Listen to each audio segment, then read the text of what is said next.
It is now 3 o'clock. We will begin the special called meeting for the Board of Mayor and Aldermen, May the 13th, 2014.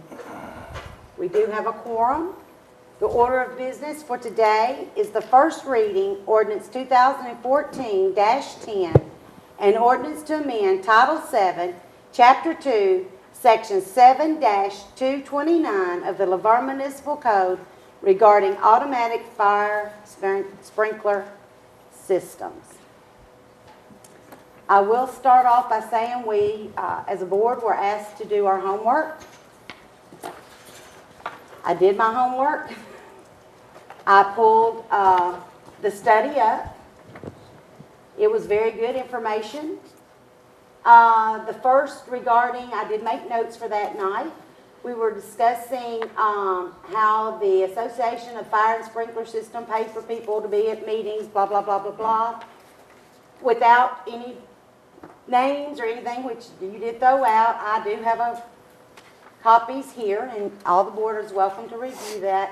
Where actually the home builders did the same thing to our state representatives with the ones that signed the ordinance or the state law. So with that, that was addressed, so I did look that up.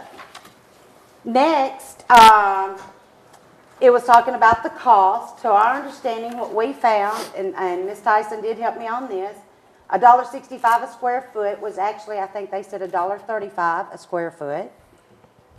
And then the sources from yours was the UT study from 2002 to 2010. And I'm just going to hit some brief highlights.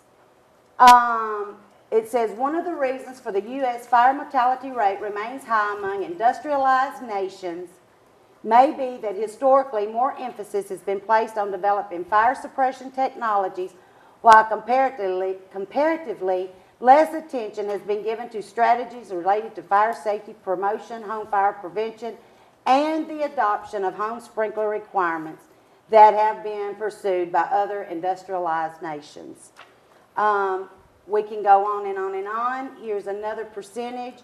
In 2002 to 2004, 34% of home structure fire fatalities were in homes with working smoke alarms. 43% occurred in properties with no smoke alarms at all.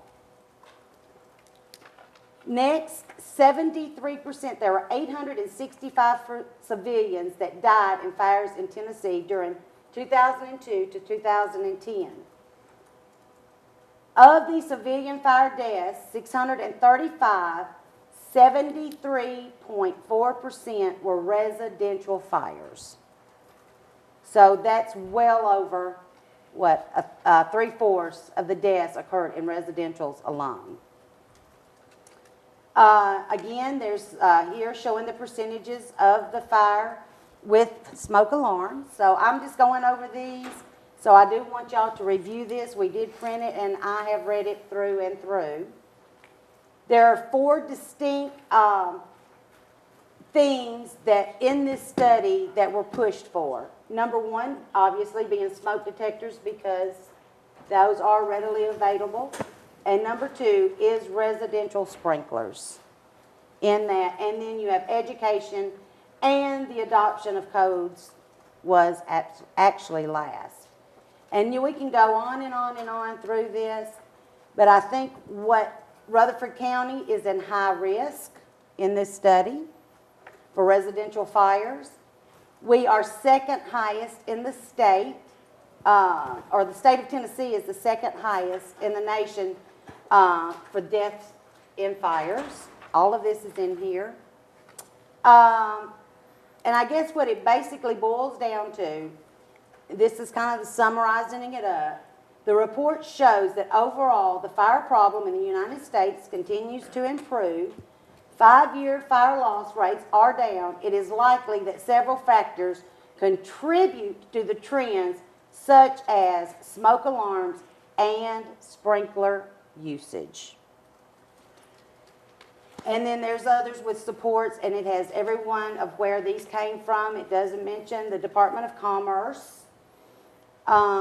we can go on and on and on, but the one thing that it did say in here, in the middle, there is absolutely no record where any fatality has occurred where there was a sprinkler system in place.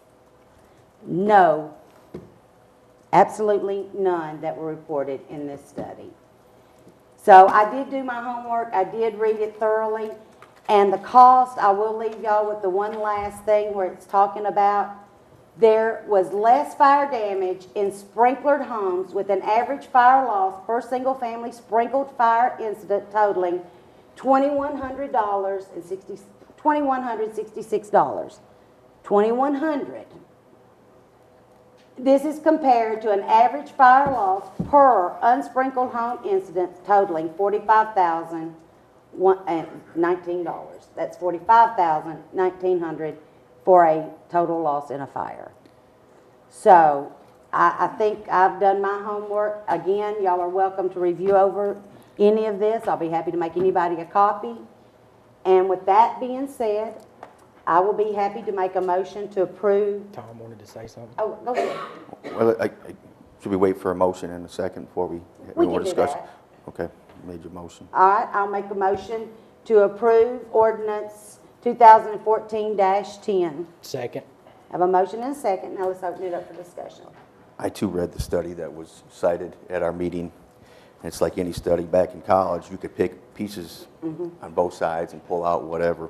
But the biggest thing that I took exception to the other night in the meeting, and I'll just say it, was the insurance cost. Yes, there was one, they cited one resident, I believe in Pleasant View, that his insurance dropped only 2%. The national averages, and I've read this through normal, is 8 to 13%.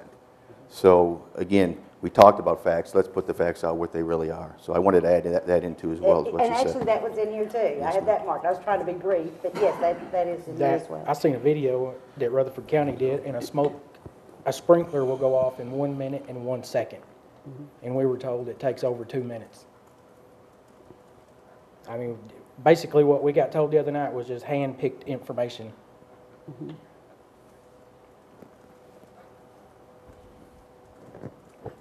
It's open, still open for discussion. Any comments, questions? Well, I think it's been information fed on both sides, and I've heard any of the citizens come up and say they're for or against it. I don't think the citizens really is educated on this. Usually a big item comes up. I've had no calls on it from the citizens, for or against it. And this is for new buildings only.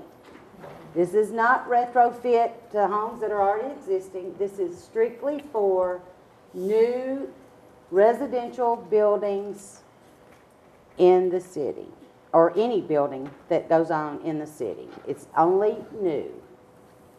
And I'd like to point, I mean, if you have an elderly or somebody that's bed confined, a smoke alarm's not going to do them any good because they're still going to have to wait for a fire department.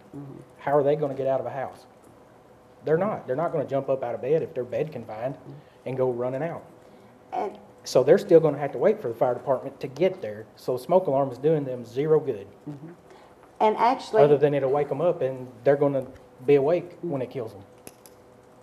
well, oddly enough, we were at the police memorial in Murfreesboro today.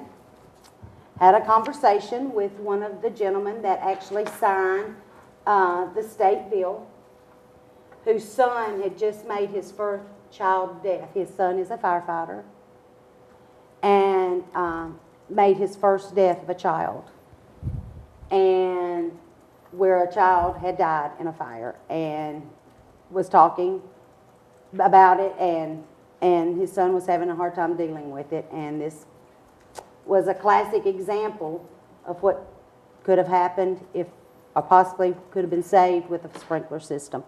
And actually told the gentleman that this was what we were actually coming in here this afternoon to do. So, sometimes they all fought when they were making fire detector or smoke detectors. That was a fight. Seat belts were a fight. Yes, I know we're not we can't save everybody, but when we can do one thing that could possibly save somebody with very, very little cost, I'm about safety, and not only for our citizens, but for our emergency personnel, our firefighters that have to go into these burning homes. So. Any more discussion? Any more discussion? We have a motion to approve and a second. We will do a roll call, and I'll start with me this time, and I vote aye. Alderman Waldron?